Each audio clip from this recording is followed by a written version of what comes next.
This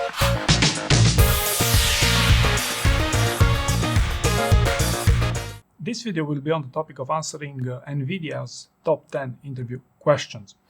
First question I'd like to talk about here: what's your most recent invention?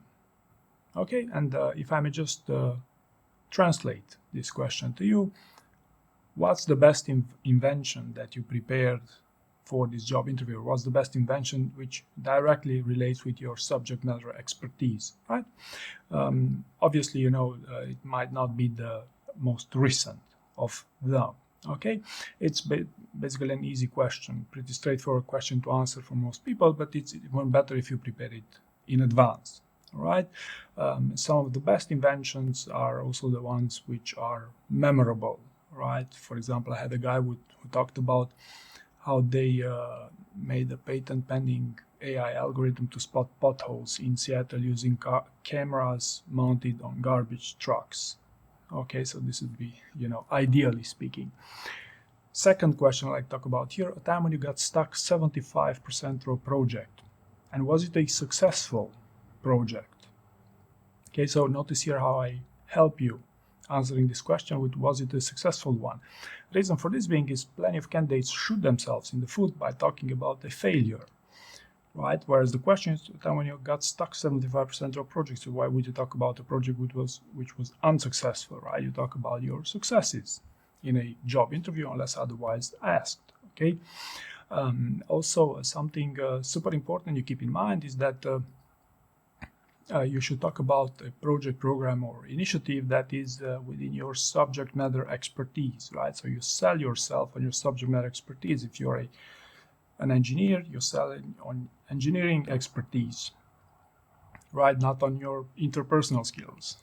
Okay, this would be the opposite. Or if you're a salesperson, you sell yourself on your sales skills. Okay. Why would someone ask you this question in a job interview? Well, they would want to see how you deliver on, a project or program or initiative. This would be the key reason here. And for some reason, some people also get stuck because they read too much between the lines of this question. The time when you're 75% through a project, not 70, not 80, but 75. Okay, it's basically asking you a time when you got stuck in a project and you did something to diffuse and eventually deliver it successfully. Okay, number 3 here: tell me about the time when you failed. Okay, so if the previous question did not ask you for a failure, this one explicitly does. Okay, and what you want to do is to sell yourself with your learnings. Okay, so think about what's the most interesting experience you've had in your professional career, which directly links with your subject matter expertise, and from which you learn something interesting. Okay, don't shoot yourself in the foot with stories such as I got fired 3 weeks ago from my previous role because I did a monumental mistake, right? This is not the type of experience that you would want to use in a job interview. Obviously, you want to talk about something again on the context of selling yourself on your learnings here as much as possible.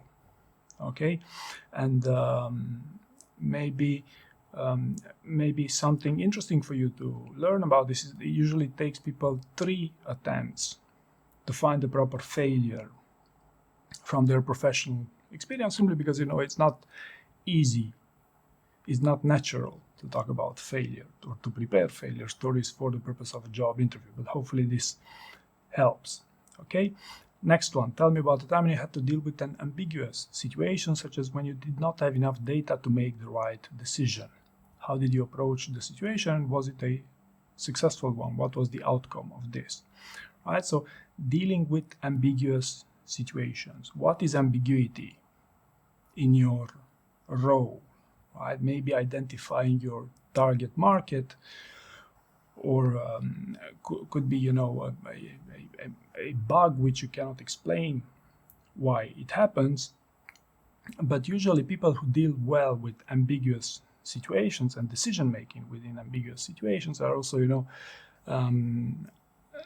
also thought to be the better candidates. Okay, so what is ambiguity to your role here. This would be the main starting point. For example, for a database admin could be predicting the latency of a new config under some data intensive scenario, right? So for instance, you used your previous experience to determine the best course of action. Maybe also ask for additional advice, and also you recognize you needed additional information to be able to make the right call, right? So needless to say, executive roles would also want to talk about things such as delegation, if they wanted to. And for an executive type of role, or for a salesperson, even, people who are supposed to be good at interviewing, the time I had to deal with an ambiguous situation, could even talk about a time when you dealt with it unsuccessfully on the condition, if you remember the previous question, time when it had a failure, on the condition that you had some amazing learnings from that situation, right? So a decision-making process didn't end up well, but from which you took some great learnings, right? Next one here. Tell me about a time when you had laid out a vision when there wasn't one. Okay, ideally, a time when you said laid out a vision for your organization, senior executive types of roles. But what is vision with respect to your role, right? For an AI researcher, it could be some new machine learning algorithm, or for a PM, it could be a product, right? Or a program manager as well. Or for a salesperson, it could be some new type of sales funnels that you came up with. But what is vision in your role? And this talks about your ability to think big in your role, right? Also, you'll notice this question, tell me about the time when, are behavioral type of questions, and the best way to answer them, at least the starting point for a great answer, would be in the STAR format, right? Situation, task, action, and results. Okay, next one. Tell me about the time when you had a major disagreement with your boss. Okay, so don't tell me this never happens to you, because it happens to everyone. Reason for asking you this in a job interview is to test your interpersonal skills. How do you work with others? Okay, because what happens here, some people tend to be argumentative, such as, my boss was wrong, I'm always right. Or some other people have a tendency to put the blame on others, to put the blame on the boss. It wasn't my fault, it was the boss's fault. They always take credit for my work and stuff like that. It does happen, believe me. The main thing you should understand here, at the time I had a major disagreement with your boss, is that how you resolve that disagreement.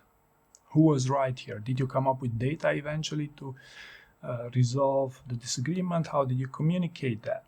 Or maybe your boss was right and you agreed with them in spite you weren't convinced, and ultimately it was a good decision. It's also possible in the context of backbone, if you want to sell yourself on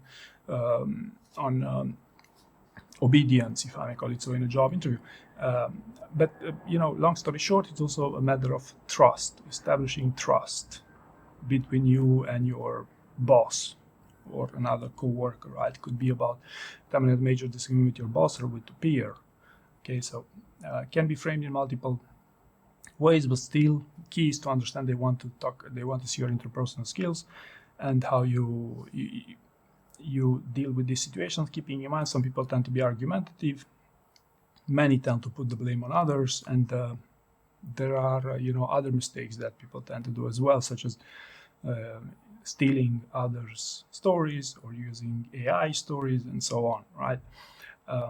Needless to say, these are not very popular questions that we will enjoy very much preparing, especially for technical roles for these job interviews.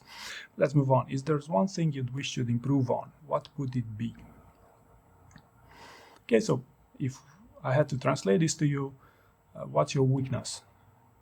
Okay, so if there's one thing you should improve on, what would it be? Probably the dumbest weakness I've heard so recently is interviewing skills. I don't know how to do job interviews.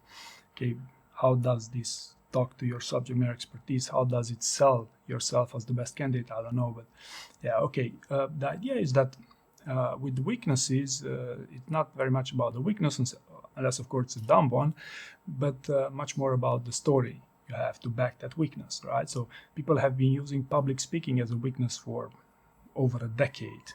now on the subject that, hey, yes, if I have a great story to back that up, then maybe it's something good, something on the lines of I feel comfortable talking about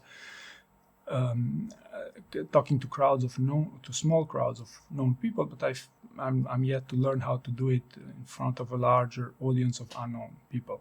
Okay, so this could be one of them, right? Or another way you could go around weaknesses, especially for more senior executive types of roles, would be to what I call address the elephant in the room, right? So for many of you, there is one thing in that job description which you're obviously not good at, and sometimes it's also core to the job description. So this is a moment that some candidates use to sell themselves on, hey, what would I do about that specific thing, even before they get asked specifically about that in a job interview. So that's also another more peculiar way you'd want to do this, because let's be honest here, we're talking about high-performing companies, so you must show as a high-performing candidate, right?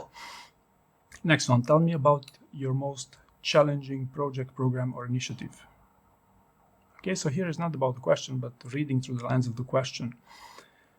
This easily translates to, what is the best story which you prepared for the interview today? Okay, your most challenging project, program, what's the best story you have prepared for the interview? Simple as that. Okay, moving on, how do you learn? Okay, so the key in learnings is a mistake which candidates tend to do over and over again is to be that they only learn from one source. Okay, so you must showcase how you learn from multiple sources, and if you want to take it one step further, you could also talk about your ways of learning through experimentations, to various other techniques using to do this. Try to find something interesting, because people who do not like learning are also usually prefer familiar approaches. So this is what you want to stay away from with these types of questions. But usually speaking, if you prepare this in advance, you won't have any challenge. The challenge will be to score as many points as possible during the interview to make the strongest possible impression, and to bias the interviewer towards you when compared to not being able to answer such question, right? Why NVIDIA? Okay, so this question, as you would expect, is one of the more commonly asked these types of questions in their interviews. However, what you should reconsider, in my opinion, would be to over-compliment them as a company, because let's be honest here, everyone wants to work for these companies, right? So if you really want to give a strong answer here, you would want to differentiate yourself from other candidates, right? So if someone, as an interviewer, hears this a dozen candidates per day complimenting them over and over and over again, it's not likely that those candidates will make a difference, right?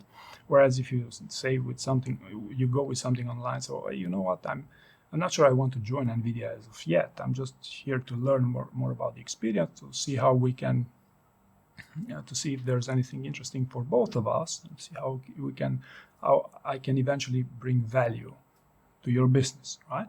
Of course, your CV should also allow having such an approach, but my point should be clear that you want to be more peculiar with these things a little bit, because people tend to be very, very generic and very over-complimenting this company, right? And last piece of advice, but definitely not least, be genuine. Okay, so with respect to this, preparing this job interviews, I found that people with the most genuine types of answers, people who prepare for real for these interviews, also by far the more likely to pass them. And I'm saying this because there's various new trends, such as AI rewarded answers, which this trend spreads like plague between candidates, which basically never works. So my recommendation to you would be, if you choose to prepare your job interview, try to prepare genuine answers. Don't even think about rewarding them using AI. You could ask for feedback from AI, and after your story bank is ready, and a day or two before your interview, but that's at best the use case for such trends. So this is how I would go around answering the most commonly asked questions in NVIDIA's interviews. I hope you found this useful, and thank you very much for watching.